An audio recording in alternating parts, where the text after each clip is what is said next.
किसी ने कहा कि दिल में टूटा हुआ एहसास लिए बैठा हूँ और राम के तना वनवास लिए बैठा हूँ, और आओ देखो मेरे खून की हकीकत क्या है, आज मैं मुल्क का इतिहास लिए बैठा हूँ। ये इतिहास मैं आपको बयान करता हूँ। हमारे बीच में दिल में टूटा हुआ एहसास लिए बैठा हूँ और राम की तरह वनवास लिए बैठा हूँ, और आओ देखो मेरे खून की हकीकत क्या है, आज मैं मुल्क का इतिहास लिए बैठा हूँ। तो इतिहास चाहिए। हमारे बीच में सभी सम्राट और रेस्पेक्टेड लोग हैं, स्पेशली नाम लेना बहुत ज़रूरी है, आप भूल गई हैं ऐसे ख़ता दोबारा ना, हमारी बहन है ना करिएगा। अब्दुल्ला भाई भी सामने बैठे हैं हमारे, तो छोड़ते नहीं। हमारे बीच में हमारे चचा जान तीरथनाथ मिश्रा जी, जमाल साहब जो कि इस प्रोग्राम के रूह रमा हैं, संचालन कर रहे हैं हमारे छोटे भाई जो कि एन.डी. तिवारी जी के साथ और सिब्ते रज़ी साहब के साथ बहुत लंबा इन्होंने वक्त वहाँ पे गुजारा और बड़ी बारीकियों से लोगों की खिदमत और बड़ी मजबूती के साथ किए। हमारे चर्चिल साहब, हमारे एडवोकेट साहब, उसके बाद रिजवान दानिश साहब जो कि सामाजिक सेवाओं में सबसे आगे रहते हैं। फिर हमारे एक और छोटे भाई जो कि इस क्षेत्र की जो गंदगी और सफाई जो चीज़ है उसको दूर कर रहे हैं। कभी कभी हमारे वैचारिक मतभेद रहते हैं, वैचारिक हमेशा रहना चाहिए, सिद्धांतिक लड़ाई होना चाहिए, मन की लड़ाई नहीं होना चाहिए। वो बैठे हैं, इनका लई कागा साहब, इनका स्वागत करते हैं। हमारे भाई बहुत ही शानदार तकरीर, जमाल भाई बहुत ही जमाल, क्योंकि जब जमाल होगा तभी जमाल आएगा, तो उनकी शानदार तकरीर सुनी हमने। उसके बाद हमारी फराना मालकी साहिबा हमारे साथ काफ़ी लंबा समय हम लोगों ने गुजारा, एक दूसरे के साथ काम करके। कांग्रेस पार्टी की बहुत ही सीनियर और मजबूत लीडरों में से एक हैं। हमारे सईद भाई बहुत पीछे बैठे हैं, तो उनका भी वो भी हैं। और उसके बाद हमारी अजरा साहिबा बहुत ही शानदार मुख्तसर में, मौलाना साहब ने पहले ही डरा दिया था कि मुख्तसर में करिए, अब लेकिन हम लोगों को मुख्तसर ही कम से कम 10 से 15 मिनट होता है, तो उसके बाद फिर शुरुआत करेंगे।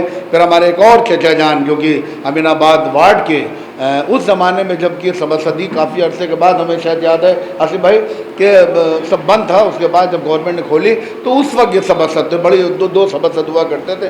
आप वो तो शफीकुर रहमान साहब, हाँ आसिफ भाई, तो ये थे। उसके बाद जमाल साहब का तो सामने हमारे दूल्हा भाई तो बैठे, कांग्रेस की मजबूत धुरी हैं। उसके बाद डॉक्टर जैदी साहब जो कि होम्योपैथिक यूनानी के जो यहाँ पर हॉस्पिटल तो उसके हेड ऑफ डिपार्टमेंट थे, और हमेशा बेलौस मोहब्बत बेलौस खिदमत करने का काम आपने किया। और ठीक उन्हीं के पीछे अगर तजुर्बा आगे है तो नौजवानी भी पीछे है। हमारे ज़फ़र हुसैन साहब, हाजी ज़फ़र हुसैन साहब, इनके साथ में आप सबको, हाँ गोरे भाई मुस्कुरा रहे हैं, वो टीवी जो है जहाँ जिनकी बदौलत हम लोग यहाँ जो बोलते हैं वो कल यानी थोड़ी देर के बाद पूरी दुनिया के हर कोचे में यहाँ की तकरीर वहाँ तक जाती है, लोग सीखते हैं इब्रत से। हमारी बच्चे हैं, बहनें हैं, और हमारे मौलाना साहब उधर सामने बैठे हैं, और जो इधर उधर सब बैठे हैं उन सबका खैर मकदम। क्योंकि देखिए उसमें ये होता है कि जो वहाँ पर हैं अगर वो नहीं होंगे तो यहाँ की रौनक, यहाँ की चमक फीकी पड़ जाएगी।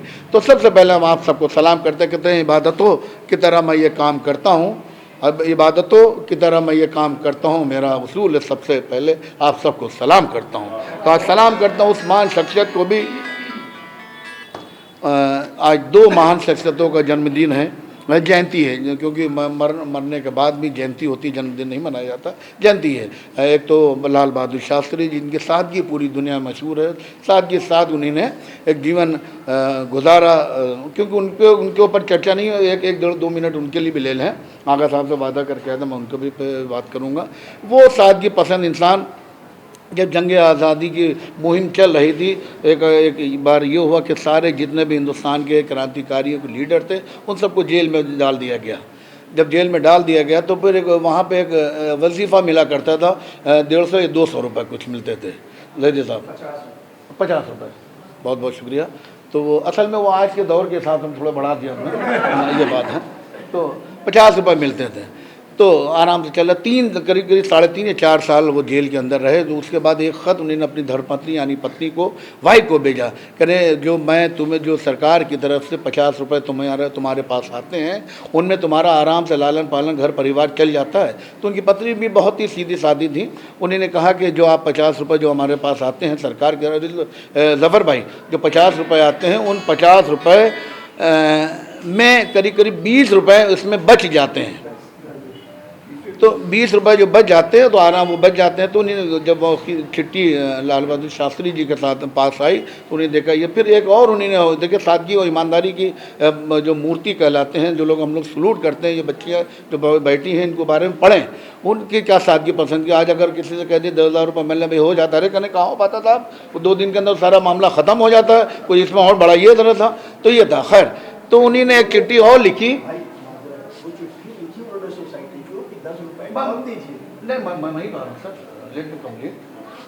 तो उन्होंने कहा कि ये जो पैसे आप भेजते हैं उसमें हमें करीब करीब 10 से 20 रुपए और बच जाते हैं, तो आपसे प्रार्थना और रिक्वेस्ट ये है कि वो उन 50 रुपये में से 10 रुपये या 20 रुपये कम कर दीजिए।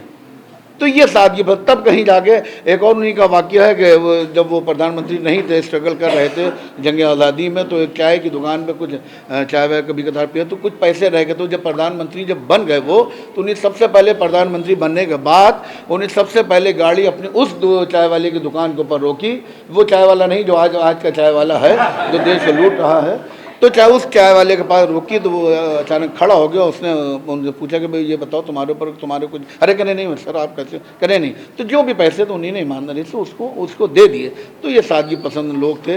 अब रही आज उस महान शख्सियत का भी जन्म जयंती है जिसको महात्मा गांधी के नाम से जानते हैं, जिन्हें ना जाने कितने आंदोलन छेड़े, जो आंदोलन में चाहे वो खिलाफत वाला आंदोलन रहा हो या भारत छोड़ो आंदोलन, सबसे पहला आंदोलन के बीच में जहाँ से जो रफ्तार पकड़ी 1917 में, शायद मैं गलत ना कह रहा हूँ, 1917 में चंपारण आंदोलन जो गोरखपुर के आगे बिहार में ही पड़ता है, तो नील का वहाँ पे जो मजदूर और जो लेबर थे उनके ऊपर बड़ा अंग्रेज़ हुकूमत बड़ा जुल्म कर रही थी।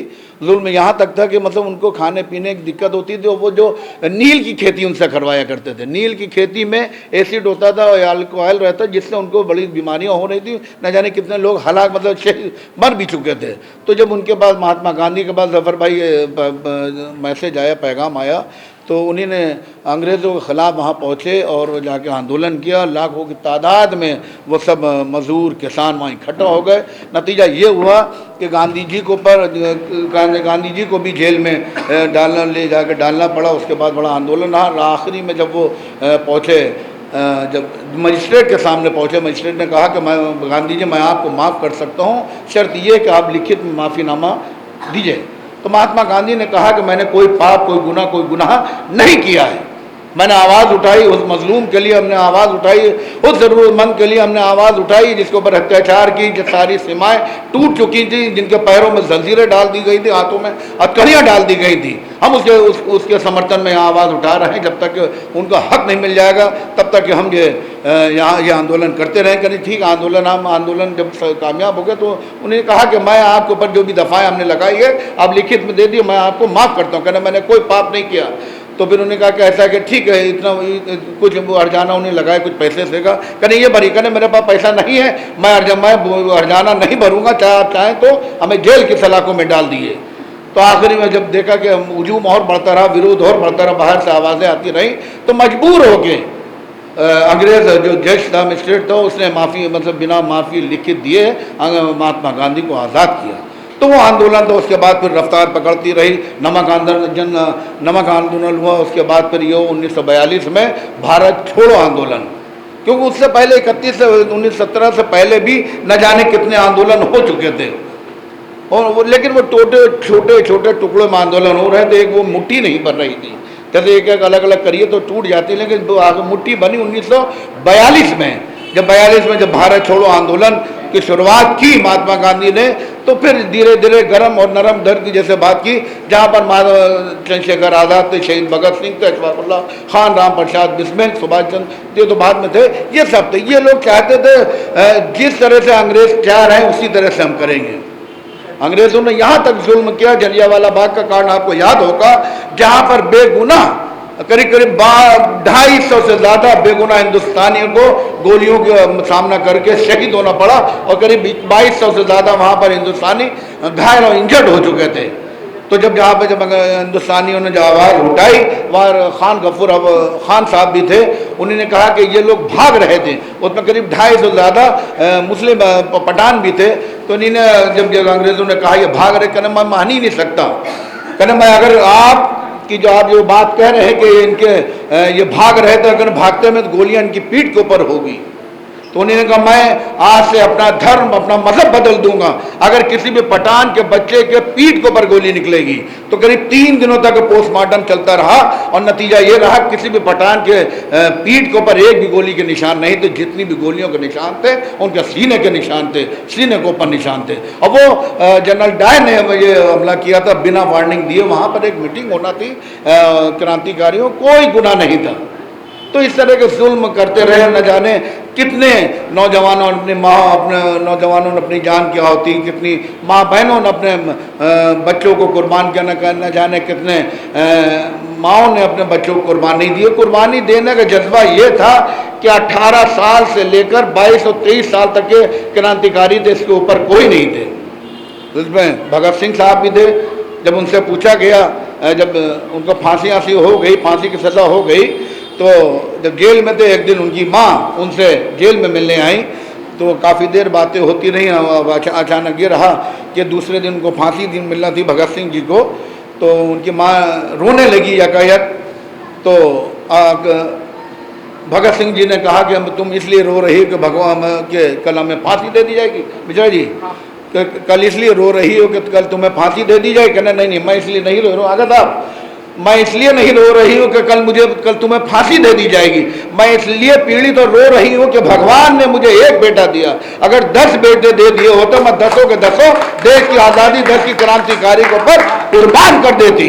तो ये जज्बा था चंद्रशेखर आज़ाद, जिन्हें कहा कि आज़ाद कल भी जिंदा है, आज़ाद आज भी जिंदा है, आज़ाद तक क़यामत तक जिंदा रहेगा। जब एक रॉबर्ट कौन सी पार्क थी, उस पार्क पे जब मुखबरी हो गई, अपने ही कुछ थे, कहते हैं किसी ने कहा ना कि घर को ही आग लगी घर के ही चिराग से। तो उस वक्त भी चिराग अपने ही कुछ थे जिन्होंने आग लगाई और मुखबरी हो गई। तो आखिरी जब गोली रह गई तो चंद्रशेखर आज़ाद साहब ने निर्णय लिया कि इन जालिम और जुल्म करने वालों के हाथों से मरना बेहतर है कि हम अपनी गोली से खुद अपने आप को सुसाइड कर लें। तो एक गोली से उन्होंने अपनी कनपट्टी को पर मार के देश के लिए कुर्बान हो गए। ये कुर्बानी दी गई। आज हमें लगता है कि लोग खड़े हो जाते हैं महात्मा गांधी को पर अगर सेमिनार होते रहेंगे तब कहीं ना कहीं सीख मिलेगी, सीखने का मौका मिलेगा।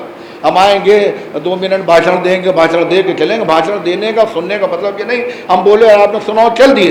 कुछ ना कुछ सीखना चाहिए। आने वाली जो जनरेशन, उन्हें कहा था महात्मा गांधी, हमारी बच्चियाँ बैठी हैं, बहनें बैठी हैं, महिलाओं के लिए भी उन्होंने कहा था कि महात्मा गांधी ने कहा था कि किसी परिवार में एक व्यक्ति एक पुरुष जन्म लेता है तो एक व्यक्ति जन्म लेता है। अगर किसी परिवार में एक महिला जन्म लेती है तो एक परिवार जन्म लेता है। परिवार जो महिला जो होती है वो एक यूनिवर्सिटी होती है। यूनिवर्सिटी महात्मा गांधी थे। महात्मा गांधी किसी एक व्यक्ति का नाम नहीं था। महात्मा गांधी नाम किसी एक शख्सियत का नहीं था। महात्मा गांधी नाम एक से एक 2 पैर 2 हाथ 1 नाक 2 कान चलने वाले व्यक्ति का नहीं था। एक पूरी की पूरी यूनिवर्सिटी थी, एक संस्था थी, एक सोच थी। जो सोच ये जो आज की जो फिरका परस्त ताकतें हैं, जो तोड़ना चाहती हैं, देश को तबाह बर्बाद करना चाहती हैं, आज भी आप देख लिए यहाँ जिंदाबाद घोड़ से करेंगे और जब हिंदुस्तान के बाहर जैसे ही कदम इनका निकलेगा वहाँ महात्मा गांधी अमर रहे, महात्मा गांधी अमर रहे और शीश झुकाने के लिए तैयार रहते हैं। उसने कहा था गांधी एक मारा है, 1000 गांधी जिंदा होंगे, सैकड़ों गांधी भी जिंदा होंगे, लाखों करोड़ गांधी जिंदा होंगे। आज आपके सामने देख लिया महात्मा गांधी गोडसे था, महात्मा गांधी हैं और रहेंगे।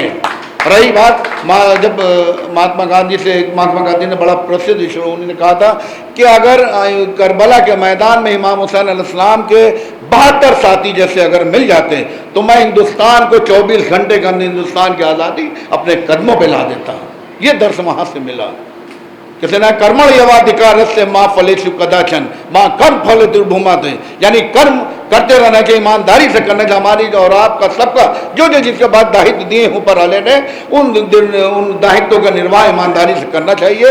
लोगों की बेहतरी के लिए काम करनी है। तालीम और शिक्षा बहुत ज़रूरी है। हमारी माँ बहनें बैठी हैं यहाँ पर, बच्चियाँ बैठी, उनसे भी गुजारिश इसी मंच के माध्यम से कि महात्मा गांधी का हमेशा करने वो देश उस वक्त तक तरक्की नहीं कर सकता जहाँ पे धर्म जाति मजहब के नाम पे लोग लड़ते हो।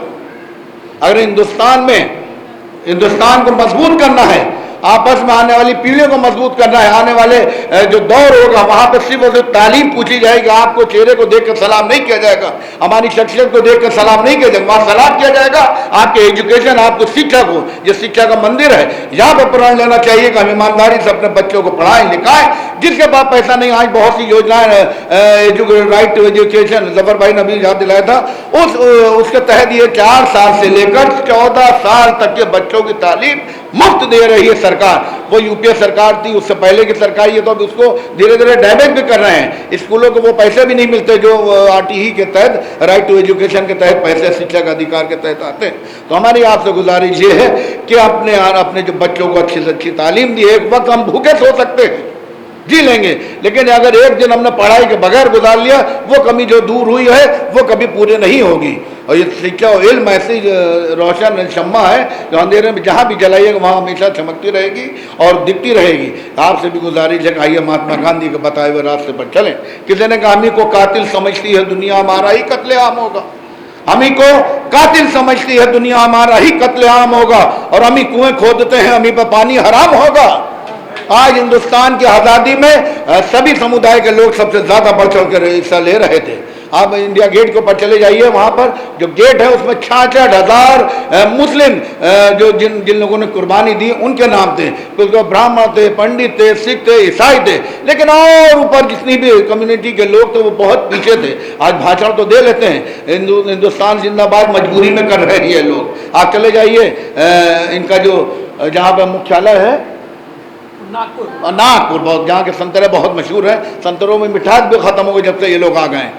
तो वहां पर इन्होंने कभी भी नेशन फ्लैग नहीं लगाया है, सही बात, आज तक। अब मजबूर कभी अगर लगा भी देते हैं तो उल्टा हो जाता है, उन्हें पता ही नहीं कि ग्रीन नीचे आएगा कि ऑरेंज ऊपर जाएगा, ऑरेंज ऊपर जाएगा या ग्रीन नीचे आएगा, कुछ इनको नहीं पता। महात्मा गांधी के 2 ही विचार थे, उन्होंने कहा था ट्रुथ एंड नॉन वायलेंस, यानी सत्य और अहिंसा कैसे बताए हुए रास्ते पर चलना होगा। उन्हें दिखा दिया बिना बंदूक चलाए, बिना तलवार चलाए हम अगर आज़ादी हासिल कर सकते हैं तो क्यों नहीं आने वाली पीढ़ी भी इसी नक्शे कदम पे चलेगी। कल अंग्रेजों को गांधी ने भगाया था, आज इन गोरे अंग्रेज काले अंग्रेजों को दूसरा गांधी पैदा होगा जिसका नाम राहुल गांधी, जिसके लिए कहा गया अगर कोई मुझसे, बस ये पॉलिटिकल नहीं है, मैं माफ़ी चाहता हूँ, किसी ने अगर कोई मुझसे ये पूछे कि समंदर में लहरें कितनी है तो ये बताना बहुत मुश्किल हो जाएगा। अगर कोई मुझसे ये पूछे कि सूरज में किरणें कितनी है तो ये बताना बहुत मुश्किल हो जाएगा। अगर कोई मुझसे ये पूछे तो यूनिवर्स कितना बड़ा है तो ये बताना मुश्किल हो जाएगा। तो उसी तरह से हिंदुस्तान की 145 करोड़ जो आवाम है उसकी भी खुसूसियात और उपलब्धियां यही हैं। अगर एक साथ आ जाएंगे किसी की हिम्मत नहीं तोड़ दे हमें।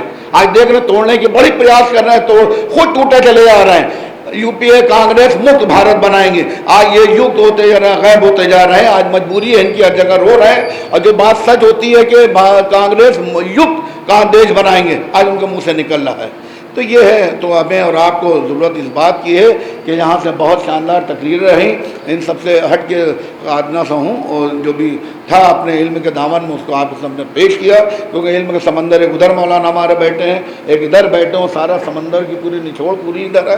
तो इनके सबके बीच में यही है कि हम ही को कातिल समझती है दुनिया, हमारा ही कत्लेआम होगा। और हम ही कुएँ खोदते हैं, हम ही पर पानी हराम होगा। किसी ने कहा कि लोगों ने टूटने और बिखरने का हुनर मांग लिया, लोगों ने टूटने और बिखरने का हुनर मांग लिया, अपने आलात से शीशे का बदन मांग लिया। लोगों ने टूटने और बिखरने का हुनर मांग लिया, हमने हालात से शीशे का बदन मांग लिया। हम भी खड़े थे तकदीर के दरवाजे पर, हम भी जफर भाई, हम भी खड़े थे तकदीर के दरवाजे पर। लोग दौलत पे गिरे और हमने वतन मांग लिया। जय हिंद, जय भारत, जय महात्मा गांधी। अमर रहे, अमर रहे, अमर रहे। बहुत बहुत शुक्रिया। अब अनुभव शुक्ला जी के साथ 1 मिनट